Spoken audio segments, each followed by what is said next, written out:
Here's a U.S. history-themed GRE vocab question. Let's take a look. That Richard Nixon was initially unaware of the Watergate break-in made no difference in his ultimate downfall. His ensuing obstruction and dissembling sealed his fate, blanking the truism that the cover-up is worse than the crime.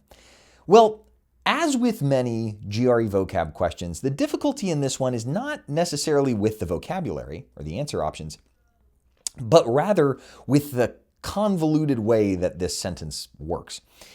Here's a little hack. If you ever see a question that starts with that, you can always kind of add in the fact that. That makes it a little clearer. So the fact that Richard Nixon was initially unaware of the break-in made no difference in his ultimate downfall. Okay, so we're saying that even though he didn't know this was going to happen, right, or he didn't know it had happened originally, that didn't make a difference for his ultimate downfall, for what did him in. Colon, probably the most important piece of punctuation on the test. His ensuing obstruction and dissembling sealed his fate, blanking the truism that the cover-up is worse than the crime. Okay, now my guess is that there are 4 words in here that you're familiar with and 1 that you're really not familiar with. Did I get that right? I bet you know the definition of the word disproving, the definition of the word mocking, the definition of the word questioning, and the definition of the word pardoning. But maybe substantiating is one that you don't know.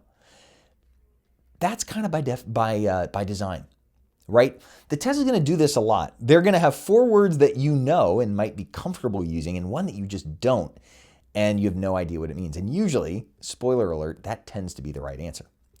What this sentence is basically saying is that the fact that he knew didn't make a difference in his ultimate downfall because the way that he obstructed and dissembled, I don't know what that is, but it's a bad thing, right? Obstruction and dissembling sealed his fate, blanking the truism, the well-known adage that the cover-up is worse than the crime.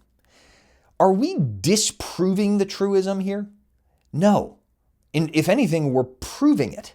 Right? This is an example of the cover-up being worse than the crime. In fact, I would argue this is like one of the most well-known cover-ups in U.S. history, or attempted cover-ups in U.S. history. Mocking the truism, no. Right? I'm not making fun of it. Questioning the truism, calling it into doubt, no.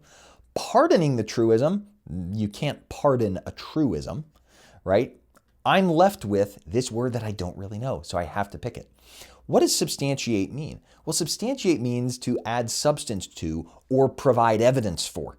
That's what this is doing, right? Richard Nixon is an example of this truism, this saying, if you're not as familiar with that word, right? A truism is like a well-known saying that describes something true. Substantiating is the correct answer here. For more GRE tips and tricks or to sign up for my online course, follow the link on my profile.